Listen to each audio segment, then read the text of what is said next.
Hi guys, I'm back again today with another video, and today we're checking out Royal Navy Field Pew Pew Competition 1988. So before we do start, don't forget to subscribe, click the bell button, and let's see. So back in the day, they had a thingy competition. Wow. Okay. Yeah, it's the Royal Navy, so I guess to practice. So let's go. Oh, drums. Okay. And now to the action that the audience has been waiting for. It's the annual Royal Navy Field Gun Competition between the Fleet Air Arm, Portsmouth and Devonport. Two teams in each performance. On the far side today, it's the team from Devonport. And close to the camera, it's the Fleet Air Arm. Maximum points they got in 1966, the greatest amount of points ever in this competition, 32. And Devonport had the best aggregate time. There's the course they're going to compete over with those massive field guns. 3 runs, the run out, the run back, and the run home. We'll go through those individually as they prepare themselves for the run out.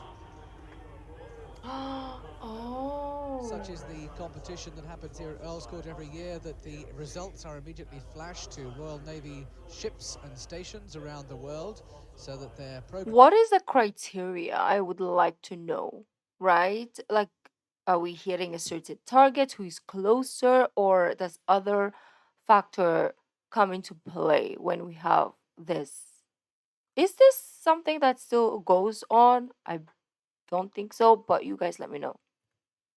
flash to Royal Navy ships and stations around the world so that their progress can be followed. The fastest time ever done was Portsmouth, 2 minutes 40.6 So it's back in time. 84, and they also got the least penalty points in 82. They got just 4 penalty points. Penalties are awarded to teams if they drop anything in that massive chasm. That is a 28-foot wide chasm over which they have to get the equipment, get the gun once they've dismantled it, and if they drop anything at all, then they get penalty points.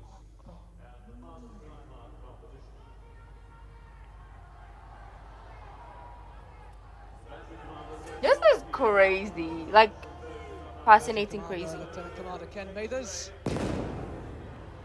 gives the signal for the start of the Royal Navy Field Gun Competition, and into the lead it is just Devonport, first man over the wall there. Oh, oh, oh, oh, oh, oh. Gun being ripped apart on both sides, thrown over the wall.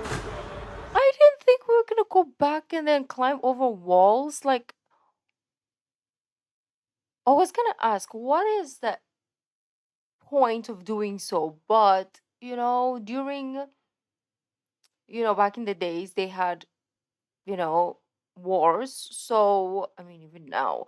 But I guess you have to practice being a team and carrying it over walls or fences or hurdles or whatever we have, right?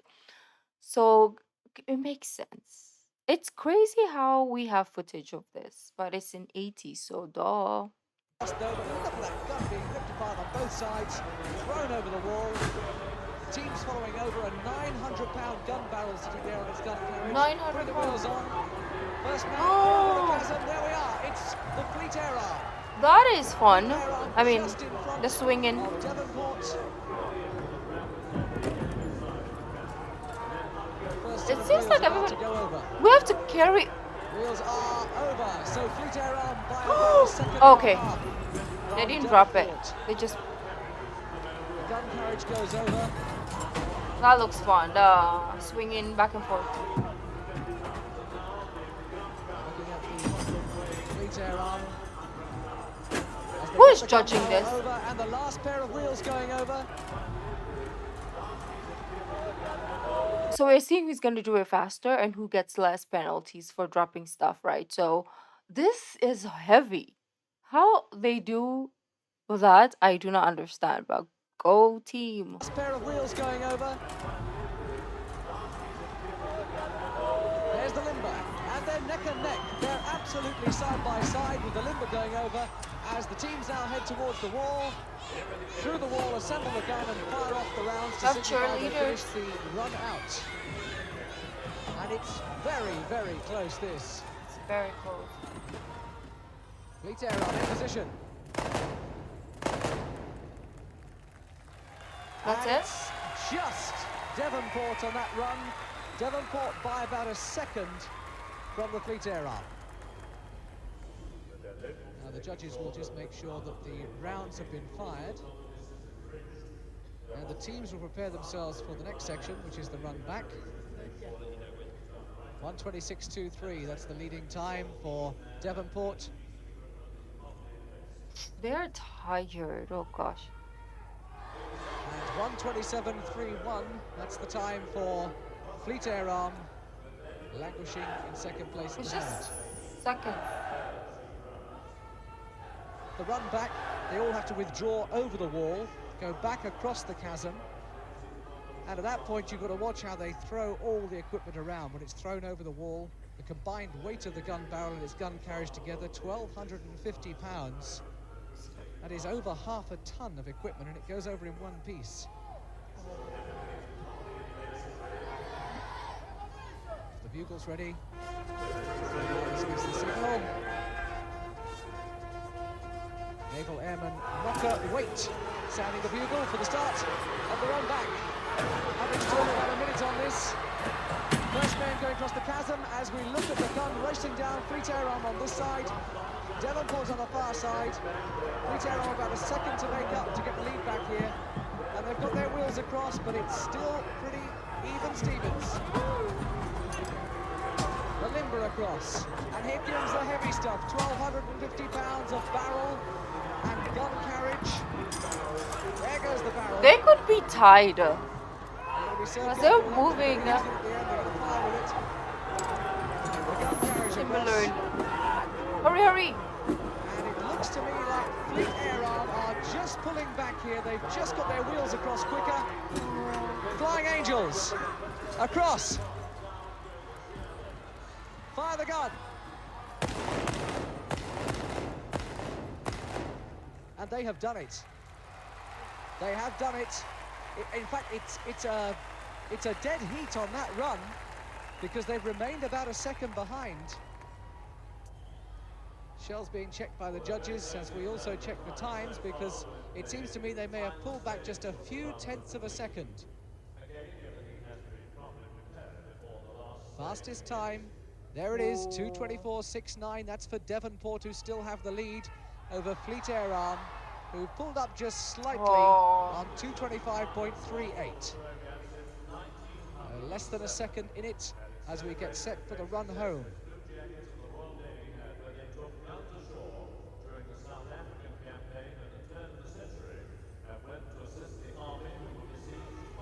The guy who is giving the announcement, right? Why is he? Why does he sound the same as the guy who gives the announcement in like s- things like this, right? It's the same voice from the 80s until the 2000s. Like, I don't know. So I was watching something, right? I think it was a girl who does the voice for the trains in Japan. So the people that they hire has to mimic the girl from the beginning, the one who does the English, obviously, or maybe the Japanese, I don't know. But they have to have the same voice. So maybe that's the same thing here because he sounds the same as the guy who gives the announcements in like I don't know NFL or something. Um so is that the criteria? They're like, okay, you have to be able to mimic this guy's voice. Maybe the first person who ever did it. So let's say this is the guy, right, who did this voice for the announcing of, I don't know, sporting events. Did they say, okay, can you mimic this voice and then we'll hire you? Is that the reason why, and up until now, they sound the same? Let me know if you know. Because for that train station situation, yeah, that's the hiring thingy that she said. It's like I don't know. It's kind of like a familiarity kind of situation, right? It's weird if like I mean Siri is different in different languages or countries, but just imagine the Siri that we know, the American girl version. Imagine suddenly she changed to like a different, like let's say she become Southern, for example. It's kind of like it's gonna be funny, but it's gonna remove a certain thing that you can correlate to when you talk about Siri, right? But anyways, I'm going off tangents. Let's go back.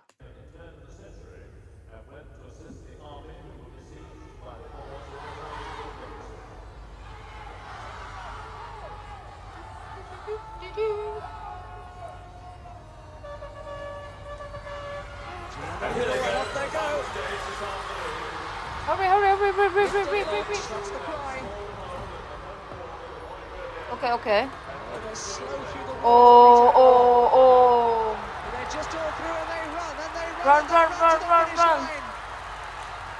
Here they come down just. I'm certainly biased towards the ones closer to my view, obviously. Like the team that is here, closer to me, closer to the camera, I'm biased towards them because I can see them more.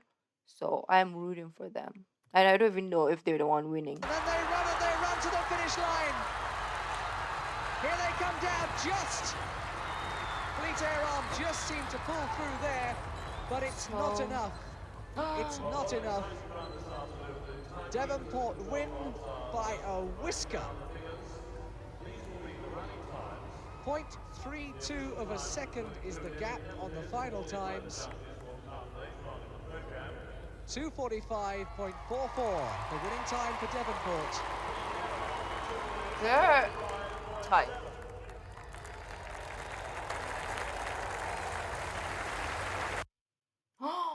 Which one is Devonport? Okay, you guys have to tell me. Is that the ones that I can see closer to me, or is it the other team? Let me know. Okay, because we need to win. Because if they didn't win, we need a rematch. Okay, we need to go back next year and win. That's what I'm saying. It was really close, but anyways, that is fascinating. I didn't know this is a thing or was a thing. So let me know if it's still a thing or how long did they have this Navy Royal Navy field pew pew competition. Let me know until when. What's the duration? But anyways, beautiful peeps, thank you and I will see you in our next video. Bye.